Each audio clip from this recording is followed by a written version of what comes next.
আসসালামু আলাইকুম প্রিয় শিক্ষার্থীরা। এই ভিডিওতে আমরা ক্লাস 9-10 এর রসায়ন বইয়ের প্রথম অধ্যায়ের 14 এবং 15 পৃষ্ঠার মধ্যে বহু নির্বাচনী ও সৃজনশীল একের যে প্রশ্নগুলো আছে সেগুলোর উত্তর নিয়ে আলোচনা করব। প্রথমে রয়েছে এখানে বহু নির্বাচনী প্রশ্ন কয়েকটা, এরপর এখানে সৃজনশীল প্রশ্ন আছে একটা। এই দুইটার উত্তর আমরা এখন এখানে দেখব। এরপর পরবর্তী ভিডিওতে আমরা দ্বিতীয় যে সৃজনশীলটা ওইটার উত্তর নিয়ে আলোচনা করব। তাহলে চলো আমরা বহু নির্বাচনী প্রশ্নগুলোর উত্তর আগে দেখে নেই।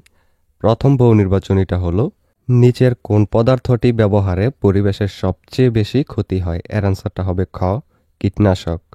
এরপর দ্বিতীয় কোয়েশ্চেনটা হলো, নিচের সাংকেতিক চিহ্নটি কি প্রকাশ করে?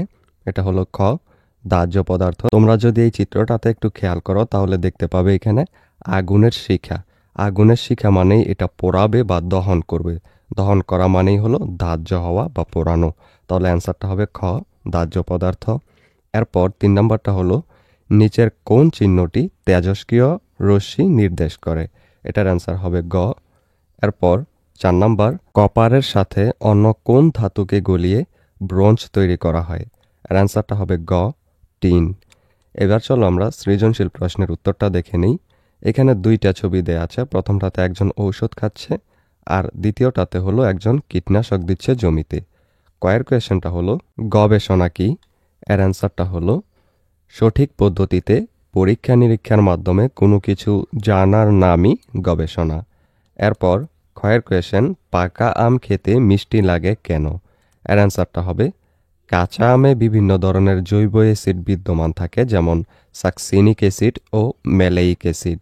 এই অ্যাসিডগুলোর কারণেই কাঁচা আমের স্বাদ টক হয়। যখন আম পাকে তখন এই জৈব অ্যাসিডগুলোর রাসায়নিক পরিবর্তন ঘটে। এই পরিবর্তনের ফলে অ্যাসিডগুলো গ্লুকোজ এবং ফ্রুক্টোজের মতো মিষ্টি শর্করায় রূপান্তরিত হয়। এ কারণেই পাকা আম খেতে মিষ্টি লাগে। এরপর গ নম্বর কোয়েশ্চেনটা হলো, উদ্দীপকের এ নং চিত্রে রসায়ন কিভাবে সম্পর্কিত ব্যাখ্যা করো। অর্থাৎ এই যে ওষুধ সেবনের ছবি, এই ওষুধ খাওয়ার সাথে কিভাবে রসায়ন সম্পর্কিত সেটা নিয়ে আমরা এখন বলবো। উদ্দীপকের এ নং চিত্রে একজন ব্যক্তি ওষুধ সেবন করছে। ওষুধ হলো রাসায়নিক পদার্থের সমন্বয়ে গঠিত। ওষুধের প্রস্তুতি একটি রাসায়নিক প্রক্রিয়া। বিভিন্ন রাসায়নিক বিক্রিয়ার মাধ্যমে ওষুধের মূল উপাদান তৈরি করা হয়। মানবদেহে ওষুধ প্রবেশ করার পর এটি বিভিন্ন রাসায়নিক প্রক্রিয়ার মাধ্যমে কাজ করে, যেমন প্যারাসিটামল স্নায়ুতন্ত্রে প্রোস্টাগ্ল্যান্ডিনের উৎপাদন কমিয়ে দেয় এবং ব্যথা ও জ্বর কমায়। ওষুধের গুণগত মান নিয়ন্ত্রণ এবং কার্যকারিতা পরীক্ষার জন্য বিভিন্ন রাসায়নিক পদ্ধতি ব্যবহার করা হয়।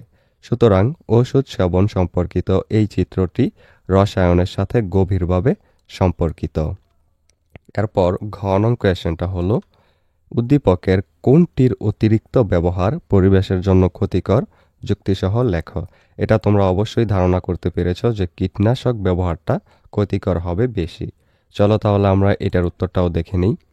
উদ্দীপকের বি নং চিত্রটি যেখানে কীটনাশক ব্যবহার করা হচ্ছে তা পরিবেশের জন্য ক্ষতিকর। অতিরিক্ত কীটনাশক ব্যবহারের ফলে মাটি দূষিত হয়। কীটনাশক মাটিতে থাকা উপকারী অণুজীব ও পোকামাকড় ধ্বংস করে, যা মাটির উর্বরতা কমিয়ে দেয়।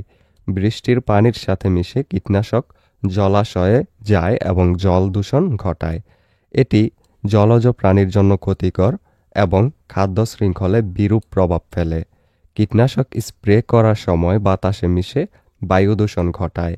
মাটি, পানি ও উদ্ভিদের মাধ্যমে কীটনাশক মানুষের শরীরে প্রবেশ করে বিভিন্ন স্বাস্থ্য সমস্যার সৃষ্টি করতে পারে। বেশিরভাগ কীটনাশক দীর্ঘস্থায়ী হওয়ায় পরিবেশে তাদের ক্ষতিকর প্রভাব অনেক দিন পর্যন্ত বজায় থাকে। অতএব কীটনাশকের অতিরিক্ত ব্যবহার পরিবেশের জন্য অত্যন্ত ক্ষতিকর। এই ভিডিওটি এই পর্যন্তই।